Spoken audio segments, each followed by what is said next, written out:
Welcome to Race and Democracy, a podcast on the intersection between race, democracy, public policy, social justice, and citizenship.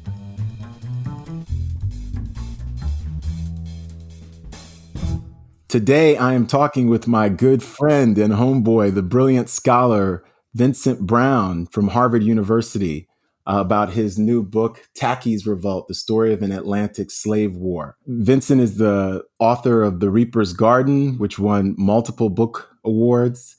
He's received Guggenheim and Mellon New Direction Fellowships, and his online interactive map, Slave Revolt in Jamaica, 1760 to 1761, a cartographic narrative, has been viewed by 87,000 viewers in 184 countries. And his documentary, Herskovits at the Heart of Blackness, broadcast nationally on PBS, won the John E. O'Connor Film Award and was chosen as Best Documentary at the Hollywood Black Film Festival. But there's so much more, and I'm so excited to talk to you, Vince.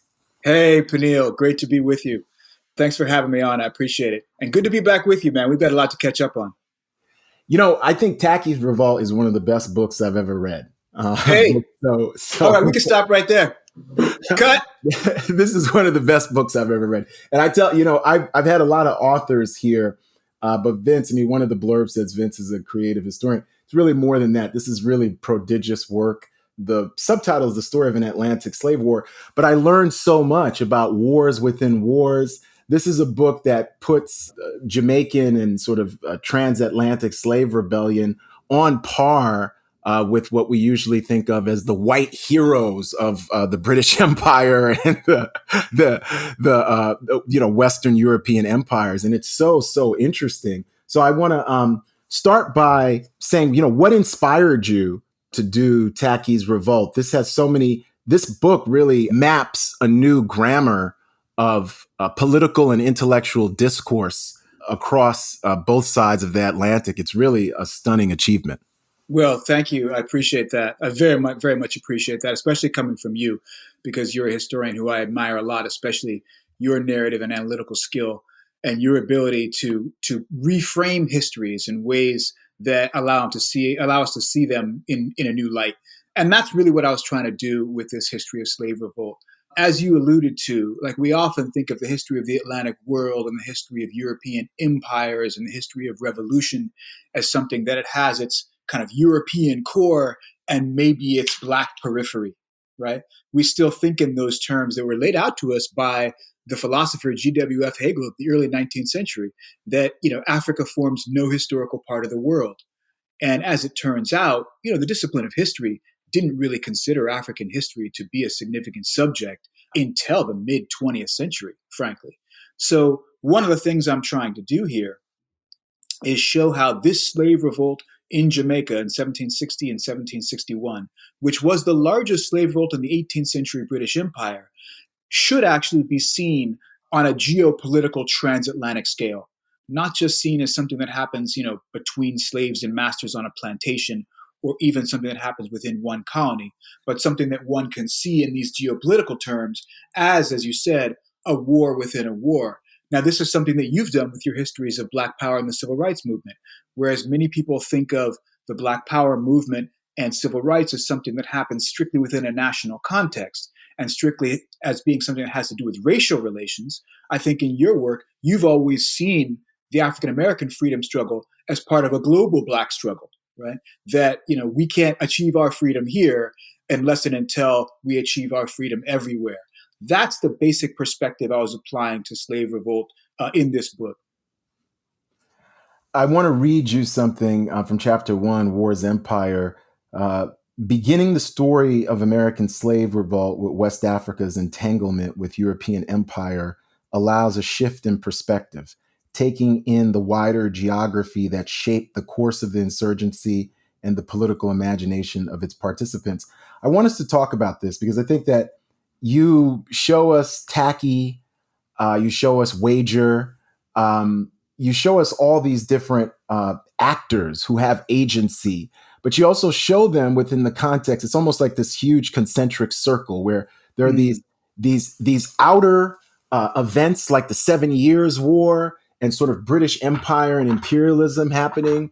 and then there's this inner core, and you really tell it in a different way because you focus, including these, for everybody listening, this book maps a new terrain in multiple ways because there are dozens of maps that show us in detail the different uprisings and the different wars, plural, that insurgent enslaved people in Jamaica carried out. But you also show us the wars that were happening in Africa and the empires that were being built in Africa, and how the interface with sort of African empire and European empire thrust these different Gold Coast Coromantee enslaved Africans into sort of new geographies, and they had to map. And you talk about the contested loyalties, the terrain they mapped. You show us the Maroon societies and Maronage here. I mean, and you also show us the way in which the British, the Jamaican imperialists were, the British imperialists in Jamaica were trying to narrate this. And you really forge a counter narrative to all of this that provides a voice for the voiceless. So I want to start with there in terms of, talk to us about Africa and sort of the research. I've never read a book where I could feel myself understanding the African story, parts of this story, and not just the European parts of the story. And it's blended so seamlessly. Well, first of all, again, thanks. It's nice to be understood, and you really do understand what I was trying to do, which I appreciate. I think what you're recognizing is that there are a lot of moving parts to the story, right? And these moving parts, transcend the spaces that we usually think of as being distinct, right? So this story includes Europe, West Africa, the Caribbean, even North America toward the end. Because what I was trying to do was show how the system out of which this slave revolt arose, right, was interconnected, and show how all of these moving parts were interrelated. So I guess to kind of start where you started there with Africa, oftentimes when we think about slave revolt, we think, okay, so there's the Middle Passage, and then our history starts over again, right, in the territory where we wound up, whether it be somewhere in the Caribbean or South America or North America. But of course, the Middle Passage was, several horrifying, terrifying, excruciating, traumatizing weeks of a much longer journey.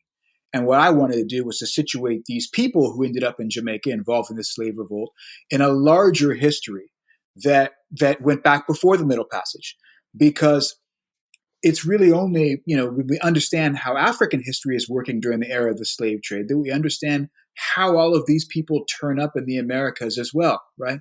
Because what's happening as European empires are expanding throughout the Americas, right, and fighting each other for territory, they are also shipping weapons into West Africa in order to trade for slaves. It's not only weapons, but, guns, firearms are one of the principal objects of trade that they're trading to these West African polities who have their own conflicts going on. And as these European firearms flood into West Africa, the scale of these conflicts in West Africa increases. The lethality of these conflicts increases, but also the number of captives, war captives, for sale to the Europeans on the coast end up in the Americas, right? So that process of guns going into Africa, the scale of warfare increasing in West Africa, the scale of the slave trade increasing in West Africa, feeding these plantations that are the most profitable territories in European empires, right, is all symbiotic. And I needed to show how all those pieces fit together so that I could show you how these potential rebels end up in Jamaica in 1760 and 1761. So with that, the story of these warring African polities becomes crucial to the other story that I'm trying to tell in Jamaica. Unless you really introduce readers to the rise of Ashanti on the Gold Coast, right, roughly the area that's now Ghana, their conflicts with the smaller polities, or like with the Fante Confederacy on the coast, or with Akwamu, which is another kind of big, important polity on the Gold Coast. Unless you understand those conflicts, you don't really understand the experiences that people from the Gold Coast who led this slave revolt in Jamaica bring with them to the Americas. And that's what I was trying to really get across to readers. We have now a kind of building tradition of scholarship that makes these connections between Africa and the Americas. But I don't think we had fully understand slave revolt in those terms. And to sum up what you just said in terms of your own writing, you say um, such predatory slaving states, and you're talking about Oyo, Dahomey, and Asante inland from the Gold and Slave Coast, proliferated and gathered strength in the 18th century, and the privations and chaos attending their local wars made ever more refugees available for capture and sale abroad. That's right. I want to ask you about the Coromantee, but I want to ask you about the Coromantee building on what you just said, because I thought what's extraordinary about the first two chapters, and we'll talk about the subsequent chapters as well, but it's the way in which you sketch out for the reader all these moving parts, and then you reassemble them into sort of this really gripping narrative. But I was fascinated by the number of different African, basically African captives, to use your language, who are forced to reinvent themselves on the fly. But I was so impressed by their intelligence, their resilience, their survival skills, their strategies. Let's talk about that in the creation of the Coromantee. Yeah, okay, so that's great. Let's go back to the Middle Passage that I alluded to just a minute ago, which is, there is a tradition of scholarship that sees the Middle Passage as so traumatizing that essentially the people who found themselves enslaved in the Americas were completely remade as people, that maybe none of their experience in Africa actually mattered to them when they got to the Americas, right? That they were essentially socially dead, as the common term comes, as slaves, and had to reinvent themselves completely in slavery. Now, the idea there is that, slavery is basically the process of trying to make the enslaved person merely a subject of the slaveholder's will, right? They are not supposed to have any independent will and volition. Now, if you take that idea seriously as an accomplished fact, that a slave was in fact nothing but an extension of the slaveholder's will, then you're going to miss all of that personal history that really matters to someone who finds themselves in the predicament of enslavement, right? That they may not be a slave in the ideal type sense, as I just laid out, but they happen to find themselves enslaved. And once we make that shift from thinking of slaves as kind of an accomplished fact to thinking of these people caught in this predicament of enslavement, suddenly their previous histories matters a lot to thinking about their behavior. That, as I said, leads me back to their experiences in Africa. Now, the slave revolt in Jamaica in 1760 to 1761 was led, as far as we know, by Akan speakers. The modern Ghanaian language of Twi is Akan, is an Akan language. Roughly Akan speakers from the Gold Coast, from modern Ghana. And people who were Akan speakers became notorious for staging rebellions through the late 17th and the first 3/4 of the 18th century. They were called in the Americas Coromantes, called Aminas in some territories, but Coromantes in the Anglophone territories of the Americas. And they staged revolts that we know about from Suriname all the way up to New York City, from the late 17th century through the first 3/4 of the 18th century, with one of the largest of them being this revolt in Jamaica in 1760. So what I had to understand was the process of making a Coromantee identity in the Americas, because Coromantee itself, the term, was not an identity that really obtained in West Africa. People had all kinds of other identifications that were more important to them, with the polities that they had, with the language groups that they had, with the religions that they had in West Africa.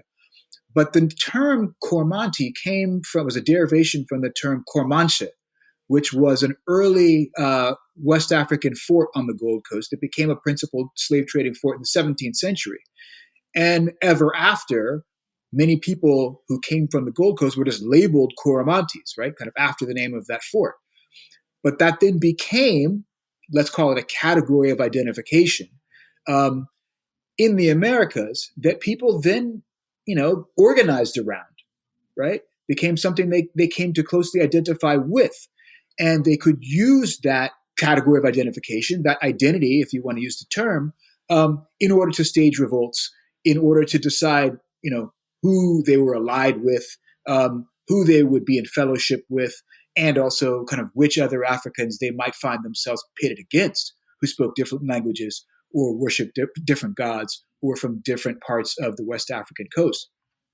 So that process was a creative process that was always in transformation, that was shaped by the process of warfare in the Gold Coast, moving out to the Americas through the transatlantic slave trade, and then finding yourself in the predicament of slavery in the Americas, where they had to decide again who they were going to be aligned with, who were going to be their fellows, what kinds of communities they were going to make, right?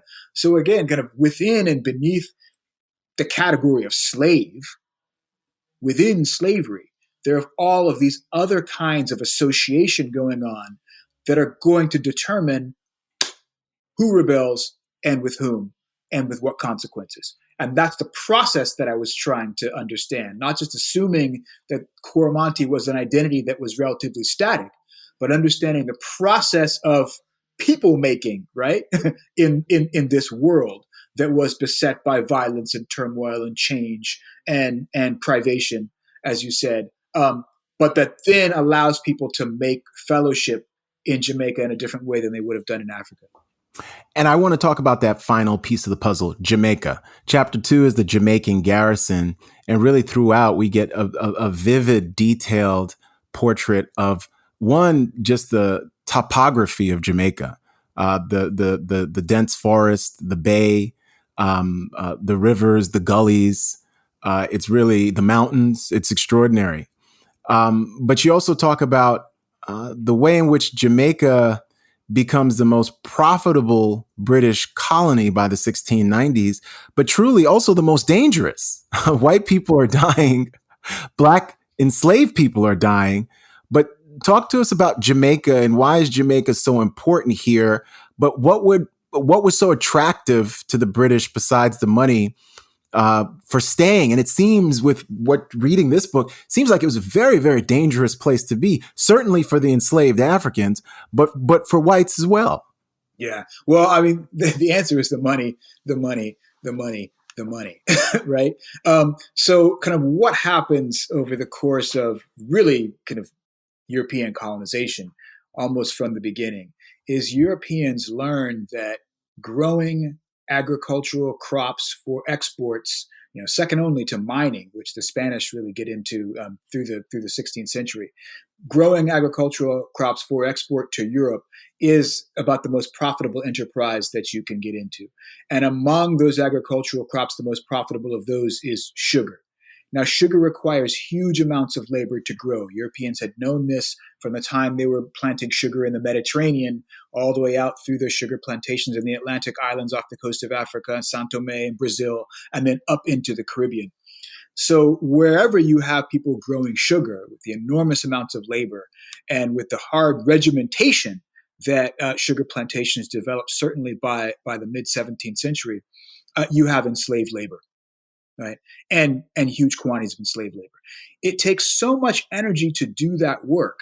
And yet it's so profitable, right? The product of that work, that it actually becomes cheaper, more profitable for planters to work people to death, right? Rather than feed them, house them, clothe them properly, allow them to start families and raise children. To work them to death and replace them with new captives through the African slave trade, right? That becomes cheaper than it is to allow people to survive. So what you have is a kind of demographic churn where the slave trade is, kind of feeding the sugar plantations, which are utterly dependent on the slave trade. But sugar plantation work the sugar plantations are so profitable that there's no real incentive to change that system. Now, this is happening in the tropics, in part because you have so much demographic churn these territories with all these people coming in are nodes in a circuit of transatlantic disease, right? They're epidemic hotspots. So they're tropical diseases coming in, and the Europeans are dying of those tropical diseases as well. But these territories are so profitable. There are a lot of Europeans who figure, I might as well take my chances, hope to get rich and get out before I die, and get back to Europe and set myself up, as a wealthy person. A lot of these people, especially in the British Empire, are maybe the second and third sons of prominent families. They're not people who are going to inherit the estates in the UK, in Great Britain, but they can make a fortune in the Caribbean and then come back to Britain and become very prominent, very influential people. So the world I'm describing there is a world in which there are a lot of people who come out to Britain hoping to get rich and then hoping to go back, and many of them do, and they're far wealthier than even those people who stayed. So the lobby for the Caribbean planters is incredibly influential in the mid-18th century. They even have people elected to parliament. They're in the ear of the prime minister. So it's quite profitable for people who survive, right, and get out in time, and then can just see Caribbean territory as an investment. But it is also deadly. Now, you write here, paying attention to movements in space and over time offers a new perspective on the military maneuvers of the combatants. By mapping the narrative sketched by planters onto the geography of St. Mary's Parish, we can discern patterns of political intent for both the rebels and the counterinsurgents, and see that Tacky's revolt was just one episode in a much larger Coromantee War.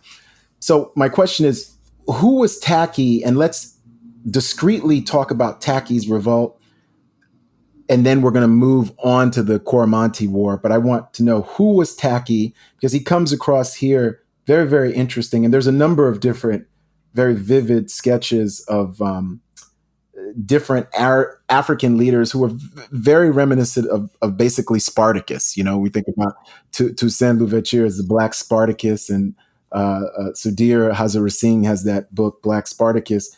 But we see our Jamaican and West African Spartacus here in multiple ways too. So who was Tacky, and what was Tacky's revolt? Yeah, so we have known this slave revolt in Jamaica in 1760 as Tacky's revolt ever since the earliest accounts of it by British planters identified Tacky as one of the principal leaders. Now we know Tacky or Techi is the name, a Ga name for a Gold Coast chieftain, right? So we know that Tacky was probably a person of stature within Africa, and then perhaps was also a driver in Jamaica. We don't know much more about Tacky, the principal figure.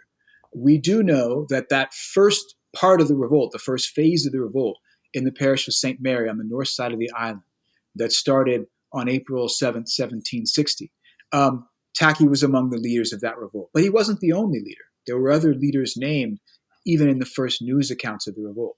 But when we get the summary accounts by planters like Edward Long, who wrote a 3-volume history of Jamaica in 1774 that contained one of the longest early accounts of Tacky's revolt, we see Tacky named as that principal leader. Now, when I began to investigate that, what I wanted to know was as much as I could about Tacky. But what I found out is that there were so many other leaders, also people who may have been prominent people in Africa, who may have been drivers, that means prominent people on Caribbean plantations, who then became leaders of these slave revolts. So one of the people I found out about that I ended up learning much more about than I learned about Tacky himself was a leader named Wager, also known by his African name Apongo. And I learned from the diary of a plantation overseer that Apongo had been accustomed to visiting the British governor, chief agent of Cape Coast Castle, which was Britain's principal fort on the Gold Coast, in the late 1730s or early 1740s. Now, that agent from Cape Coast Castle retires from the West African Company. He sets himself up in Jamaica as a planter. And years later, Apongo is himself captured, sold to the Europeans. He ends up in Jamaica, where he again encounters that former chief agent of Cape Coast Castle, who lays out a tablecloth for Apongo on Sunday visits and insinuates that, when his slaveholder, when his master comes back to the island and the owner is a Royal Navy ship captain, that this former governor would have Wager, Apongo, redeemed and sent back to West Africa. Now, this former governor, his name was John Coke, dies in 1756, and sometime in the intervening 4 years between 56 and 1760, Wager becomes one of the principal leaders of this largest slave revolt in the 18th century British Empire. So what I wanted to do when I found out about this story was retrace Apongo, renamed Wager's, movements throughout the Atlantic world. And I discovered that not only was he a prominent figure in West Africa, but he also served for a year on a Royal Navy warship under his owner's command, right? And then he was placed as a slave driver on that ship owner's plantation before he became a principal slave leader, right? Now, a slave revolt leader. So now this is kind of like a Spartacus figure, right? So someone who's a prominent military captain who turns his weapons against his masters. And it turns out that wasn't a completely uncommon phenomenon. And so I kind of wrote Tacky into that larger story of these Africans who had military experience, who retained that when they came to Jamaica, and then who used that experience to fight the slaveholders during the slave revolt. Talk to us about the slave communities that you narrate here, including the Maroons. It's not really black and white in terms of people's loyalties. One of the things you know is that it was often enslaved people themselves who were the people who betrayed plots and plots of insurrection. The Maroons in your narrative at times are used as a counterinsurgency to quell not just Tacky's revolt, but the larger, wider Coromantee wars that are waged on the islands. So let's talk about that community of both Black women and men. And what, you talk about how, some people set up autonomous, independent societies, not just the Maroons, but even others. And the way in which there are shifting loyalties that are not necessarily just dependent on language and ethnic characteristics, but dependent on a range of factors. So talk about that. I thought that was fascinating. Yeah, what I wanted to do first and foremost was to take Black politics seriously, to take the politics of the enslaved seriously. And what that meant was not to assume that I knew everything they wanted at all times because they happened to be enslaved, but to really take it as a question. What are they trying to achieve? Not only vis-a-vis the planters and the slave society, but vis-a-vis each other. And because I had started in Africa with conflicts in Africa that facilitated the growth of slavery, I had to think about how those conflicts either continued or transformed when people got to the Americas, right? And that's all part and parcel of just saying, like, look, if I'm going to understand that, there's a lot of white on white violence in this world too, right? The British are fighting the French for 100 years in this period. The English are fighting the Irish, right? The Scottish are sometimes in between them. There are a lot of different kinds of conflicts, and we know how to take those seriously, right? Even while understanding that, white people might unite in this world to enslave Africans and Black people. So I wanted to flip that and look at how, despite the fact that, by the time that I'm writing, almost all the people who are in bondage are Black and, a majority of them are African, they still retain their own identities, their own communities, their own struggles that are not wholly defined by the power of slaveholders, right? And this is part of an effort not to reduce the history of slavery not to reduce the history of Black people to the history of slavery as an institution, right? I think sometimes we let those slide into each other, where if we think we understand slavery as an institution and how it worked and how it oppressed Black people, that then we're also understanding already Black history. And what I'm saying is that those things are semi-autonomous, always related to each other in this period, but Black history exceeds the history of slavery. It exceeds the history of the deprivations and the oppressions of white people and Europeans. So I wanted to take that seriously. So I wanted to think about all the various kinds of communities, you might even call them polities, that Black people made within slavery. We know a little bit about the story of the Maroons, right?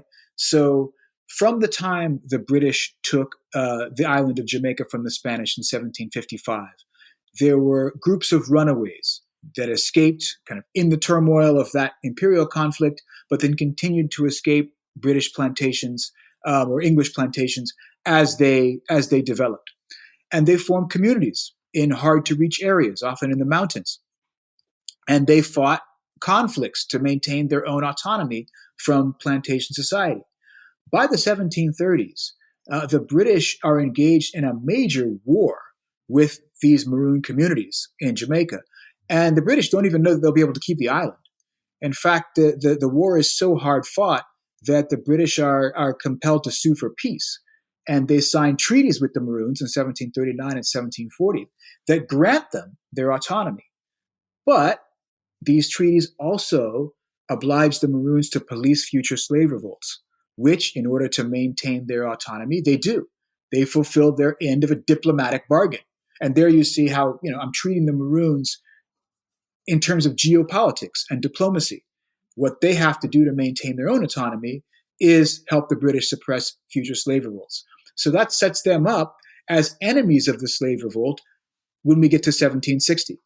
And it's clearly the case that the British might not have been able to suppress Tacky's revolt had it not been for this alliance with the Maroons, who are much better at fighting in the bush and in the mountains than British militia and army units are. Now, this larger Coromantee War, one of the things you do both in your narrative and with these maps is show really the extent that Tacky's revolt, which was supposed to take place on the Whitsun holiday, and you can talk to us about the Whitsun, but it's a religious holiday. They mistakenly thought Easter Sunday was the holiday, and so they sort of jumped the gun a little bit. But there are these larger wars throughout, not just the parish, St. Mary's Parish, but you show here the parish of St. Elizabeth, St. James, St. Anne's. You show Westmoreland. The maps here show September, October, December, January. It's so interesting, and it's this sort of huge campaign of not just insurrection, but a real politically motivated, in a way, rebellion.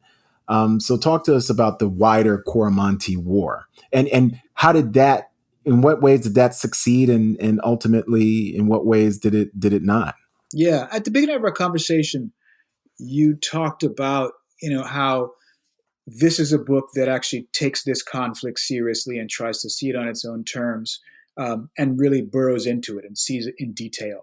One of the first things I did was, to try and, again, ask this question about what the rebels wanted. Of course, most of the sources we have about the revolt were produced by slaveholders, and so they're obviously antagonistic to the desires of the rebels, and they don't tell us, everything we want to know about them. So what I did was I wanted to collect every source that I did have on the rebellion and plot these sources over time on a timeline, but also plot them on the map so I could figure out how the entire series of events played out across the Jamaican landscape in these various parishes that you mentioned over the course of about a year and a half. And what I found there is that you could begin to discern some of the strategic intent of the rebels when you saw their movements, their trajectory across the landscape. So mapping became a kind of method for me to interpret the revolt. And it was also, the method that I'd used, as I said earlier, to try and integrate this world of Europe and West Africa and the Caribbean, to really see the geography of all of these places as being interconnected, integrated by the movements of people across these landscapes. And that's what I did with the revolt itself. So, one of the things you see is that, there are a series of events broken up into about three phases. One, this early outbreak of Tacky's revolt that begins on Easter 1760 in the parish of St. Mary, and then a series of conspiracies and small uprisings across the island, and then a much bigger revolt that begins on the Whitsun holiday, May 25th, 1760, in the parish of Westmoreland. And then that lasts much longer, in fact, than Tacky's revolt in the parish of St. Mary. And toward the end of that revolt, you have a long forced march led by another African from the Gold Coast named Simon, all the way across to and into a third parish across the island before that's finally extinguished into 1761. So you could see what I think is really an attempt, a design to take the whole island, but the problems of coordination, of timing, again, kind of the Whitsun holiday versus Easter Sunday, but also communication across the entire island became more difficult for the enslaved than it did for the British, especially once the Royal Navy became involved. And the Royal Navy plays a crucial function in suppressing the rebellion. I spend a lot of time on naval counterinsurgency in the book because I think it helps to explain why it is the British, who are outnumbered initially, were able to suppress this revolt by really late 1760 and on into early 1761. So ultimately, that attempt to take the entire island is not successful. And one might think, given the overwhelming British firepower that could be brought to bear, after all, Jamaica was the most powerful British military depot in the Americas. One can think that it was doomed from the start. But one of the other things that I did was to kind of trace out the reverberations of the revolt. And you can see that people remembered it and that it inspired future revolts in Jamaica, but also elsewhere in the Americas. And so, one can say that this revolt and its aims were suppressed in 1761, but one can't say that the desire to revolt and the belief that the British could be beaten, the hope that they could be beaten, that was not extinguished in 1761 when the British suppressed Tacky's revolt. Now, you talk about in Routes and Reverberations the impact of the larger Coromantee Wars. When we think about this period, we always think about the Haitian Revolution. Absolutely. When we, how does Tacky, how do the Coromantee Wars, how does Jamaica impact? And you do this in Routes and Reverberations, but also in your epilogue, sort of make a few different arguments, including looking at sort of these two British colonists at the time who write sort of competing memoirs about Tacky's, revolt, about the Coromantee Wars, and some are, one is really more depraved, I suppose, Long's than the other. But tell us about what are the reverberations? Do we see Tacky's revolt as a precursor to the Haitian Revolution, or something that might have even influenced the Haitian Revolution? Because you talk about how these tales of slave uprisings were handed down generationally. People, enslaved Africans who were on the island for less than 4 months, would hear about uprisings that occurred 4 decades before, even before they were born. So you do a great job there. But talk to us about the reverberations of the Coromantee Wars, and really, you talk about wars empire, the wars that the British were fighting against the French and the Portuguese, and how these wars within wars, these African wars that produced the captives, but then these insurgent wars have these reverberations that really impact the American Revolution and the Haitian Revolution as well. Yeah. So this becomes a kind of crucial element in my attempt to show how these Black rebellions matter to a history that we often think of as being larger, right? So again, Tacky's revolt, in the most profitable, most militarily significant, and best politically connected colony in the British Empire in America, right? Happens during the Seven Years' War, but most historians haven't even considered it as part of the Seven Years' War. This, despite the fact that many of the same soldiers and sailors and Marines who fight in other better known campaigns in the Seven Years' War, including Quebec and Senegal and Martinique and Guadeloupe, then go to Jamaica to suppress Tacky's revolt. And yet it's seen as something else, right? Despite the fact that it's a fundamentally important conflict. And you still get people trying to say, well, I don't know if it's really a front in the 7 Years' War, because we already know the 7 Years' War is between Europeans. But it is. As far as the people who are fighting it are concerned, this is what's happening. So I wanted to see those things as interconnected. Now, we also know the reverberations of the 7 Years' War are far and wide. That the colonists in the 13 North American colonies of the British Empire, right, react against a whole new raft of policies that were preferred by British imperial administrators in the wake of the 7 Years' War to reorganize and help to pay for what is now an expanded empire after their defeat of the French, decisive defeat of the French during the 7 Years' War. So we already know that the reforms that North Americans are revolting against in the 1770s are partly a result of the British experience in the 7 Years' War. What we haven't accounted for is the fact that they're also looking at how costly it was to suppress that revolt in Jamaica.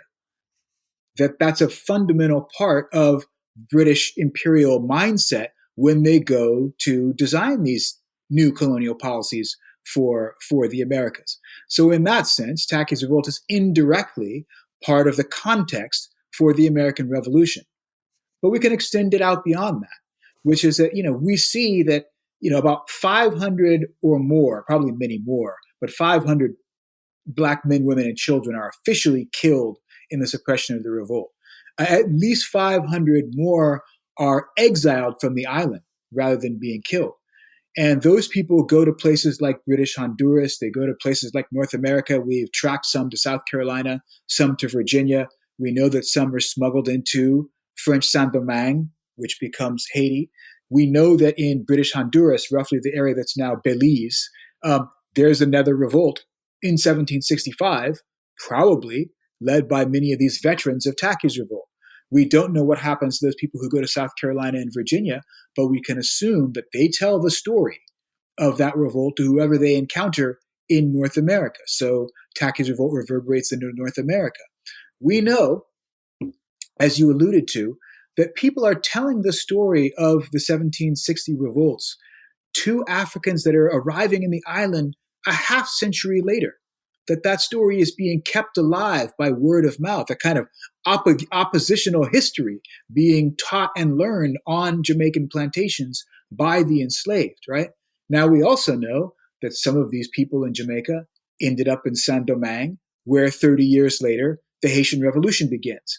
Now, while we don't have direct connections between Tacky's revolt and the rebels of the Haitian Revolution, we know the Haitian Revolution is part of this world in which Africans are telling each other stories of rebellion against European empires. And so I think that connection is pretty clear there. Now, the epilogue, I couldn't end this conversation without talking about Bob Marley. The epilogue has, war in the East. Intel, a philosophy that hold one race superior and another. Man. So the age of slave war, you write in the epilogue, dominant peoples and nation states develop elaborate conventions for legitimating violence, maintaining their honor in victory and defeat, and deeming violence to be a normal, if unfortunate, feature of political struggle. But vis-a-vis those they dominate by daily habit, there is no limit to the lengths to which the powerful will go to maintain supremacy. They will commit atrocities and massacres, to be sure, but they will disavow them too. They will refuse to admit that their combatants are legitimate enemies, and they will denigrate the past and present struggles of less powerful peoples. Thought that was powerful and connects both this story to our own time in really, really important ways. Yeah, I mean, well, you and I have just lived through a long, long period, about 20 years of terror war, probably longer. where, our own country, the United States, our own military that we pay our taxes for, has been engaged in these twilight struggles around the world with militants who are not seen to be legitimate combatants. And yet, the actions of our own government seems to produce, more and more of these conflicts. They don't seem to be they don't seem to be ended. They seem to just be perpetuated. So much so that people talk about a forever war and an eternal war that we seem to be engaged in. That just kind of made me think about these conflicts between imperial powers and these improvised militias in the period of Atlantic slavery that seemed to be unending. And so what you see there reflected is my kind of reflection on, how it is that we identify legitimate and illegitimate combatants, despite the fact that the fighting continues and continues and continues.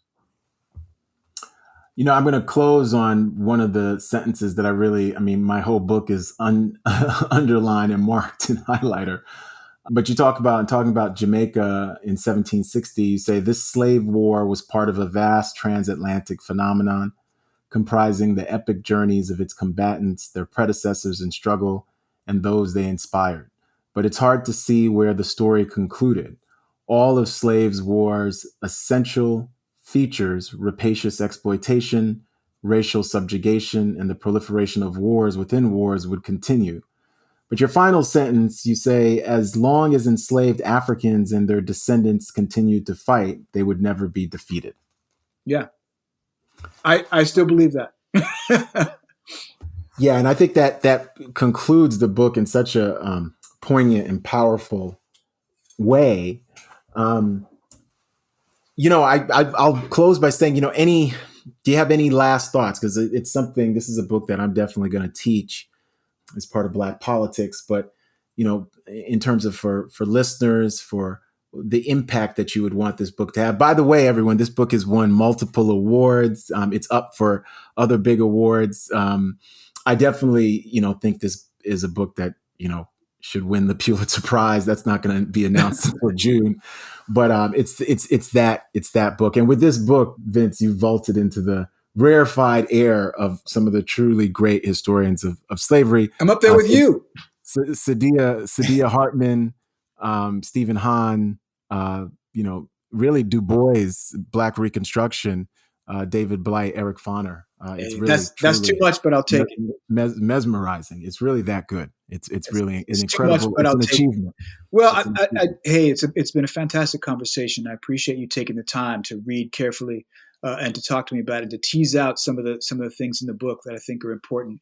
I just come back to taking Black history and Black politics seriously, to not assuming that just because we kind of understand racism, that we understand Black history and African American history and African history on its terms.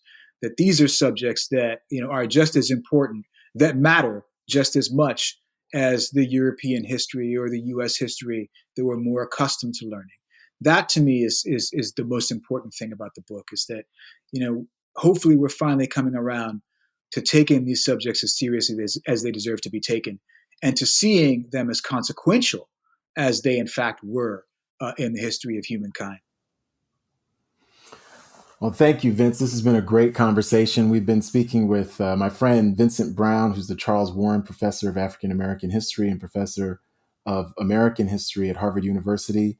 He's the author of the award-winning The Reaper's Garden, winner of many fellowships and prizes. And his latest book, really, truly a brilliant book, masterpiece, Tacky's Revolt, The Story of an Atlantic Slave War.